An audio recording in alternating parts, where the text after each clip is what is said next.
The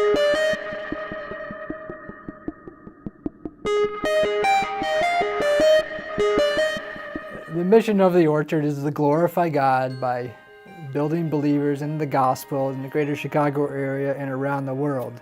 That was a paraphrase, but you get the idea.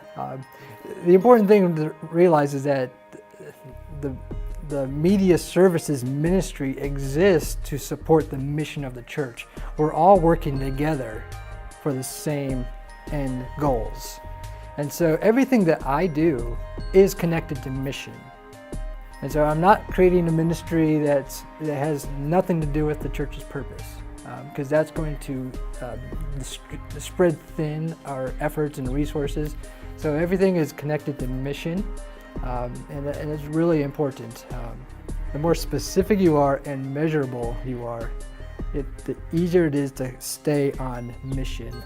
The mission for Willow Creek as a whole is to bring irreligious people into a relationship with God.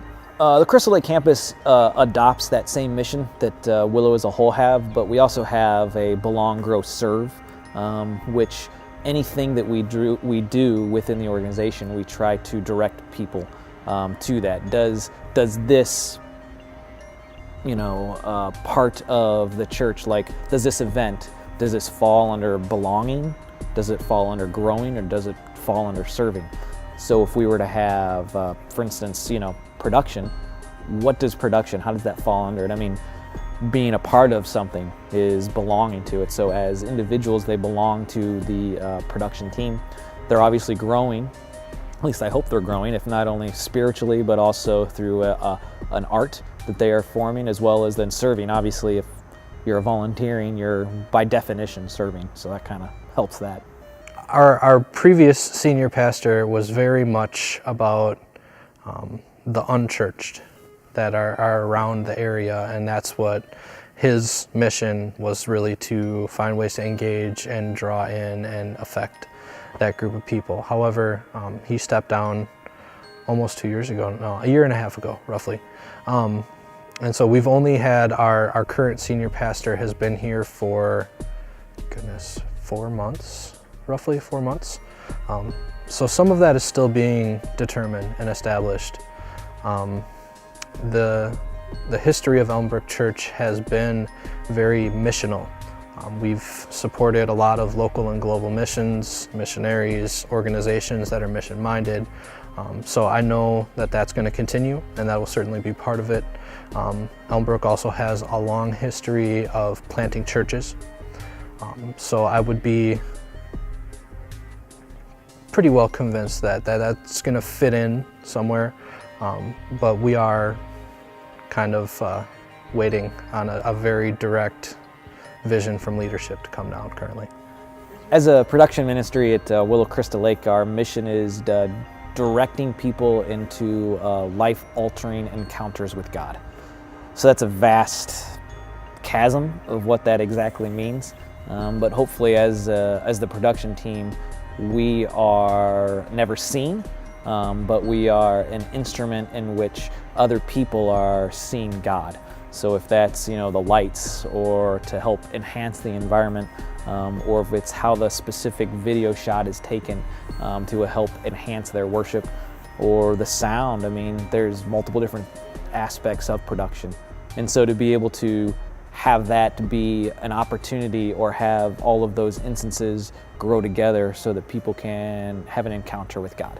It's actually written on the wall outside of our auditorium, which is really cool, just going off the verse, making the vision plain. It really gets the whole church on the same page of where we want to be and where we're going, which on a team I would definitely be all about backing the mission statement and backing the church, or backing the church's vision, or the pastor's vision of what they want to see happen over whatever time frame that is. As a team, like I said, getting behind whatever the team wants to do, or the pastoral team or worship team, whatever their vision is for the service.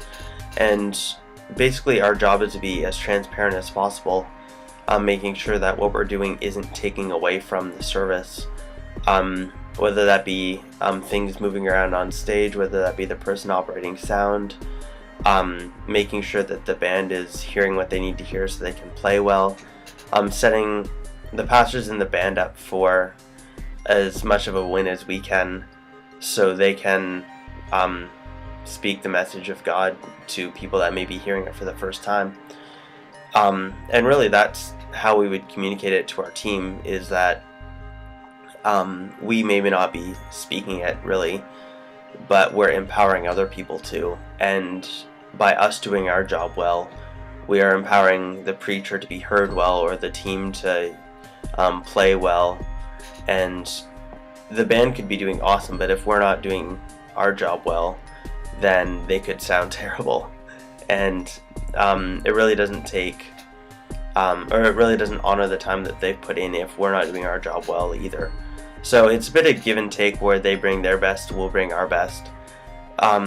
But yeah, that's how I would really communicate that to our team and push that we're backing where the preacher wants to take it, or where the band wants to take it. And overall, we're backing the vision of the church and where they want to see the church grow to. I like to just make it be conversation. I don't like the let me go stand up in front of the room and tell you guys what's happening.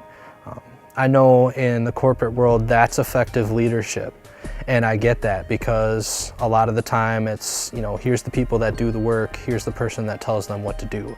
You need to keep that separation. However, when you're dealing with volunteers and you're dealing with doing spiritual ministry, everybody's got to be on the field. Nobody can be on the sidelines.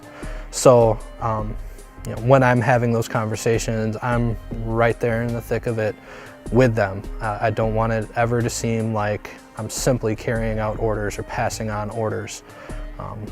I have to gracefully enter the same season that I'm asking them to enter.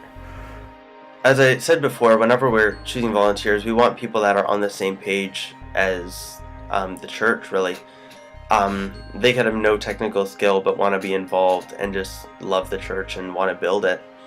And that's awesome. We can teach them the technical stuff, but if they don't have a heart for the church, or think they're the star of the show type of thing, then I'm not saying we don't have use for them, but we'll definitely have to take that time to help them grow and help develop them as a person, which may take a little more time.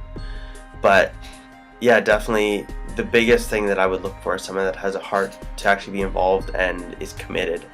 If they aren't showing up, then they could be the best operator in the world, but they're not there. So yeah, really commitment and heart for the church are the two things that we look for in volunteers.